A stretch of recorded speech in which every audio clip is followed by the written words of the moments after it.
생명의 말씀.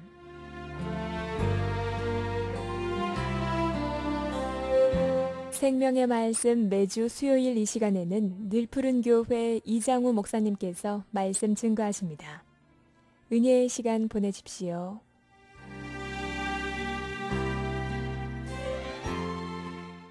주 안에서 평안을 전합니다. 오늘은 누가복음 8장 35절에서 39절 말씀을 통하여 하나님의 큰 일에 대하여 보려고 합니다.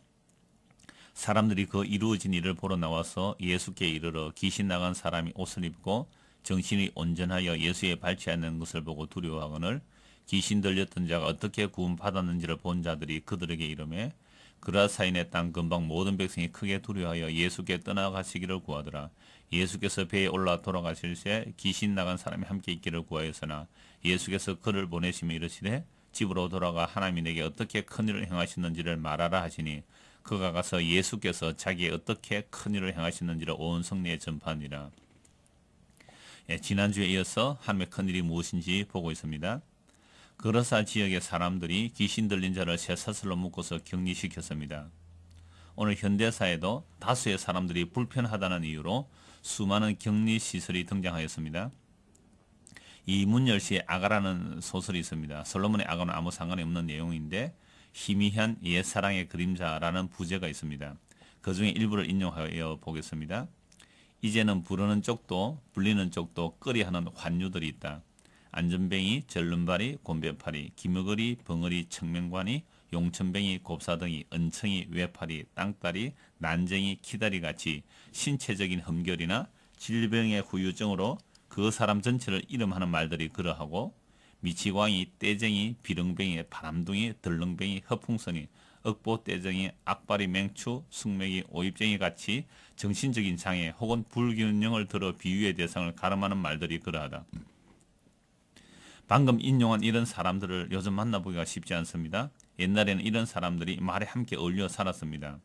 그들과 우리가 별난 존재라고 여기지 않고 더더구나 그들이 격리되거나 소재되어야 한다고 생각조차 하지 않았다는 것입니다. 그런데 언제부턴가 그들은 사라지기 시작하였습니다. 정신병원과 각종 수용소, 재활원, 보호소 같은 시설에 그들을 가두었습니다. 생산 능력이 없거나 사회 미관과 편의만 해치는 자들을 먼저 골라 데려갔다는 것입니다. 이 소설 오래전에 보았는데 몇 년 전에 미셀 풀코의 광기의 역사를 보았습니다. 서구에서 광기를 둘러싸고 실제로 이루어진 일들을 기록한 것입니다. 광기를 어떻게 처리하는지를 보면 추방, 감금하는 일들이 일어납니다. 광기의 규정을 보면 엉터리 같은 규정들이 참 많았습니다. 인간의 이성과 권력이 결탁하여 광인이라는 자들을 감금시킨 역사를 고발하고 있습니다. 결국 인간의 이성이 이루어놓은 일이 인간을 감금하고 있는 것입니다. 보편적이고 절대 다수를 차지하는 인간들이 행한 일이 경제적인 능력이 없거나 공동의 삶에 방해가 되는 요소들을 격리시키고 추방시켜 왔다는 말입니다. 이런 일들 우리에게서 어떻게 일어납니까? 80년대에 형제복지원이라는 불법시설이 부산에 있었습니다. 수많은 사람들을 강제로 잡아가서 수용하였습니다. 그곳에서 수많은 사람들이 죽어갔습니다. 그런데 이런 시설들을 대부분의 사람들이 환영합니다. 거리의 노숙자들이 정리되어 거리가 깨끗하여 좋아졌다고 합니다. 이런 생각들이 권력과 결탁하여 불법 감금을 한 것입니다. 카프카의 변신이라는 책에서도 어느 가정의 한 남자가 돈을 벌어 올 때는 귀하게 여겼습니다. 식구들 모두가 잘 대접하였습니다. 그런데 어느 날 이 사람이 몸이 아프게 되었습니다. 그러자 가족들이 처음에는 정성껏 돌보며 치료했습니다. 그런데 가면 갈수록 병이 호전되는 것이 아니라 심하여지고 심지어 흉측한 곤충으로 변하여가는 모습을 보고서는 결국 집안에 격리시키고 아무도 돌보지 않아서 그렇게 서서히 죽어가는 이야기였습니다. 세상이 이런 곳입니다. 우리의 삶에 불편함을 주는 것은 다 제거하여 버리려고 합니다. 이런 세상에 예수님이 오셨습니다. 그런데 예수님은 누구를 찾아오셨습니까? 동네 사람들이 사는 일에 방해된다고 쇠사슬로 묶고 격리시켜버린 그 사람을 찾아가셔서 구원하셨습니다. 이제 그 사람은 정신이 온전하여 예수님과 함께 거하기를 원하고 있습니다. 그러나 그 사람을 미쳤다고 쇠사슬로 묶고 격리시킨 사람들은 자신들이 미치지 않았다고, 귀신에 사로잡히지 않았다고 정상이라고 생각하고 있습니다. 그런데 이들이 예수님을 쫓아내었습니다. 제발 예수님을 그 마을에서 떠나가 달라고 하였습니다. 왜 그랬을까요?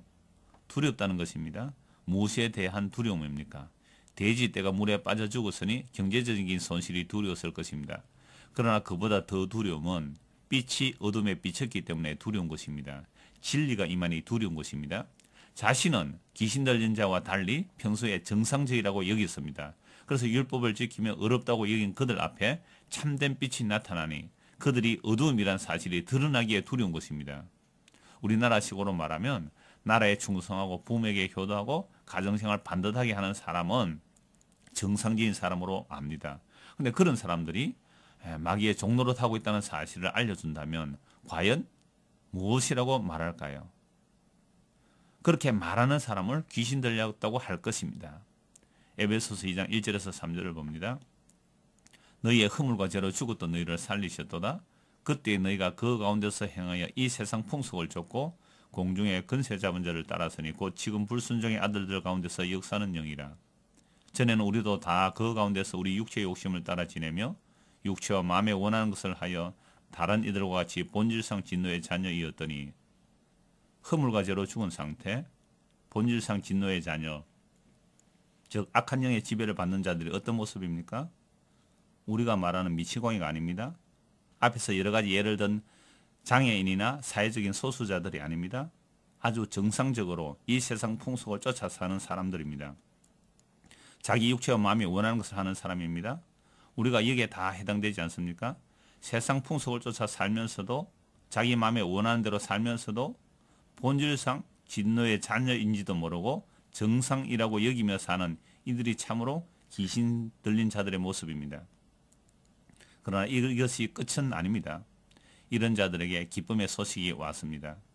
긍휼에 풍성하신 하나님이 우리를 사랑하신 그 큰 사랑을 인하여 허물로 죽은 우리를 그리스도와 함께 살리셨고 너희가 은혜로 구원을 얻은 것이라 또 함께 일으키사 그리스도 예수 안에서 함께 하늘에 앉히시니 이는 그리스도 예수 안에서 우리에게 자비하심으로써 그 은혜의 지극히 풍성함을 오는 여러 세대에 나타내려 하심이니라. 너희가 그 은혜를 인하여 믿음으로 말미암아 구원을 얻었나니 이것이 너희에게서 난 것이 아니요 하나님의 선물이라.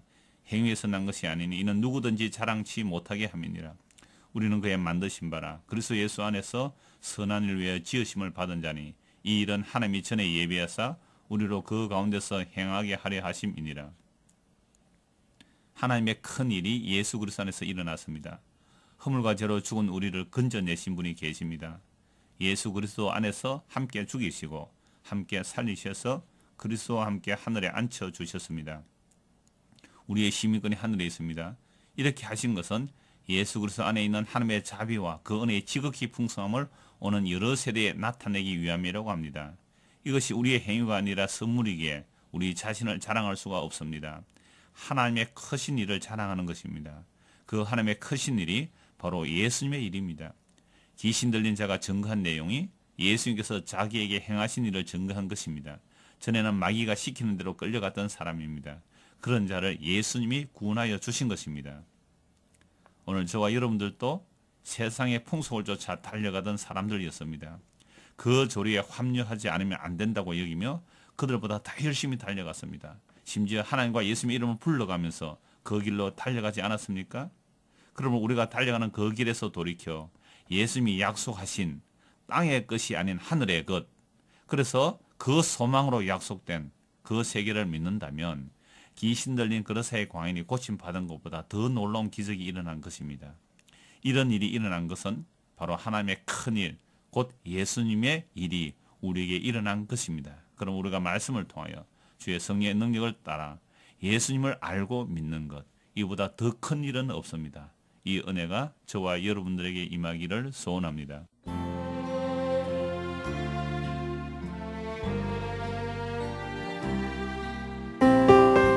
생명의 말씀 지금까지 늘푸른 교회 이장우 목사님의 말씀으로 함께 하셨습니다. 이 시간 방송 들으시고 신앙생활에 도움받기 원하시거나 예수님을 영접하기 원하시는 분은 055-285-3726 055-285국에 3726번 늘푸른 교회나 055-269국에 9810번 창원 극동방송으로 전화 주시기 바랍니다.